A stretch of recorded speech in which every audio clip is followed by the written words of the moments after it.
Possibly because of a little article that landed in the paper about my life.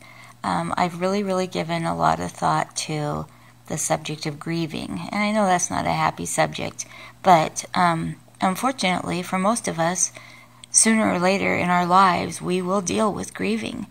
And so this is, that's the topic of this little offering.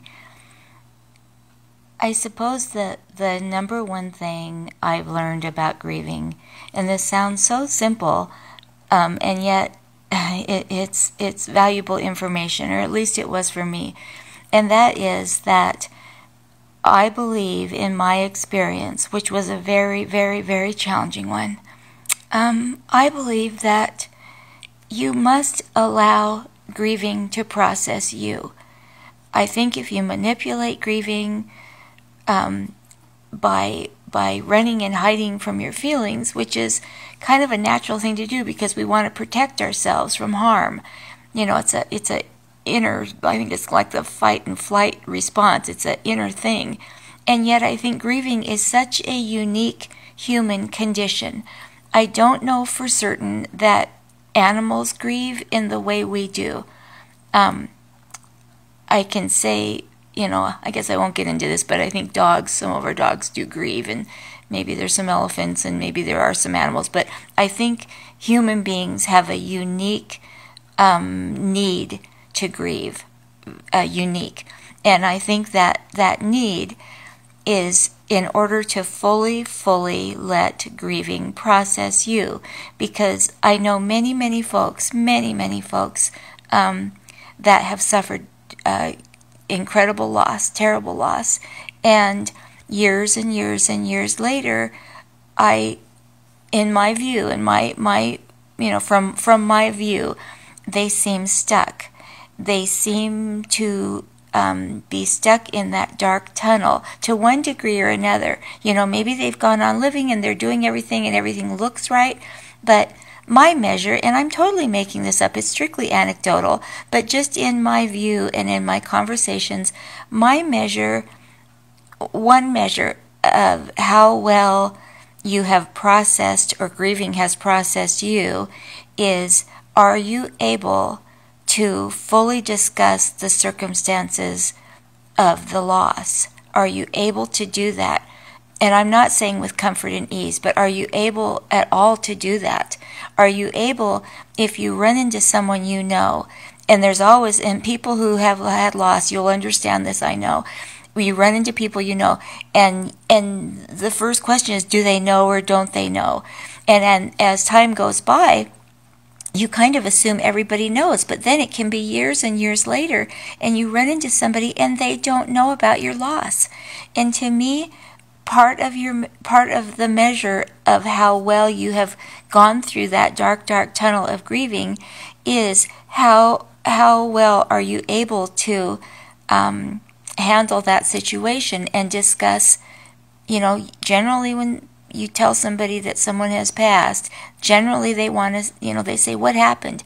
And if you're not able to do that, I just kind of a little bit wonder if you've fully processed that loss, or if you've allowed the grieving process to process you.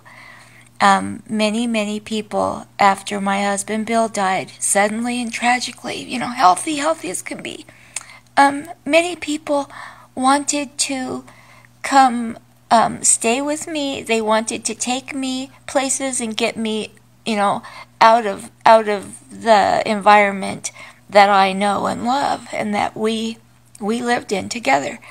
And I have to say, that wasn't my way. That was not my way.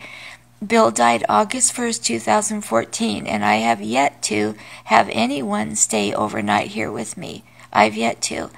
And as far as going away, you know, and going, to me, and this is just me, that may be effective for some people, but for me, I was so deep into the process of grieving and being processed, I I couldn't escape it. I couldn't. I needed to feel every single thing. And it was hard. It was very hard. It's still hard, you know. You never get over it. There is no getting over it. I hate to tell people that, but for me, in my opinion, there isn't getting over it. What there is deciding you're going to live anyway. It's deciding, it's acceptance of who you are. I am no longer Bill and Julie, Julie and Bill. I'm not.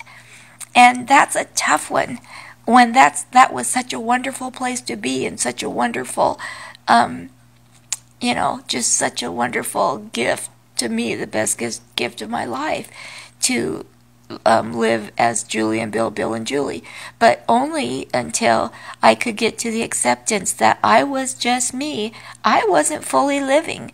And if you're not fully living, you cannot, I don't believe, anyway for me, you cannot see the gifts and opportunities that come your way, because you're not living in truth.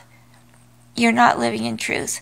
And that sounds so cold and awful, but it's, in my experience, unless and until you can rally yourself around to decide that you need to be a new being. For me, our lives were so enmeshed, were just so enmeshed that literally going on without him was too hard. I quite literally had to process my old self, the Julie and Bill, Bill and Julie. I had to process that person as being no more, as dying with Bill. I truly did. And I think that may sound very bizarre to some, but for me, the kind of love we had, there was just no other way. There just wasn't. I don't know how else to say it. I could not go on anymore without him. And so I needed to start anew. And that being had to die with Bill. And I know that just sounds bizarre. Maybe some will understand that, maybe not. Maybe it was just for me. Maybe that's just strictly for me. But I guess, I didn't read books. Actually, my attention span was so short. I had tons of books given to me, but my attention span was so short. And people in the depths of grieving, I think, will understand that. People are trying so hard. Others are trying so hard to help you and help you get through it. And they're trying in their way, and they're doing the best they can. And I know for me, there was nothing anyone could say, nothing that would make it better. Nothing. And people tried, and you guys are gonna, some people are gonna really love this one, but I could quite literally hear Bill say, when somebody would say to me, "How are you doing?" I could quite literally hear Bill say, "How the hell do you think she's doing? Her husband, who she, loved with all her heart and all her might, just died in a fiery plane crash. How do you think she's doing?" And yet, I know those people, they genuinely cared, and they genuinely wanted me to say, "I'm doing fine." And I often did, even though it was a big fat lie. I often did say, I'm doing fine, And I guess actually it wasn't a lie, because I was doing exactly what I needed to be doing, which was digging and clawing my way through the darkest tunnel, trying to find, life and light at the end of it. And that's the miracle. That's the true miracle, is that today,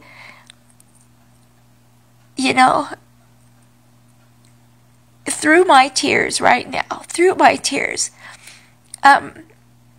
I am so thankful for the time we had. I mean, so thankful.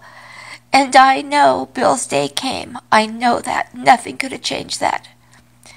And I also know if I wake to a new day, my life is still in the making. And if I don't live that life, if I don't embrace that life, at this point, having gone through, what I went through, if I don't choose that, I kind of feel like I'm slapping the face of God. I kind of do. And I did that for a long time, and I'm over it. and he and I are good. You know, he's like, oh, poor Julie Whitlatch, there she goes again, you know. But anyway, so I don't know if this can help anybody. I guess my big message is grieving is really hard. It's really, really hard. And it's supposed to be hard. I don't think it's supposed to be easy. You know, I didn't medicate. I didn't go to counseling. It was just me. And that was my technique. I kind of call it full immersion. I mean, because I was fully in that process. I was just fully in that process, and no one could tell me a better way. You know, people gave me advice, and I have to say I'm pretty non-compliant when it comes to doing things the way others might have me do them. I at one point even had someone who I know cares about me tell me basically I needed to get over it. You know, I was carried away. I was getting carried away was the term. And I know it was out of love that was said. But at this point, I would say, first of all, there is no getting over it, like I said. And second of all, I am the greater person having done it my way because I got out of the tunnel. I got out, and that's the miracle. You know, that's the miracle. So if this helps one person, I will be so grateful because, you know, it's kind of ironic here. I'm saying I didn't listen to anybody. You know, I didn't need to do it my own way. And now I'm offering this little blurb out there and, you know, take from it what you will or take nothing at all. I guess my final thought is do it your own way. Do it your own way. Do what feels right to you. And I just reach out to all who've suffered loss. I reach out to you. And I guess that's it.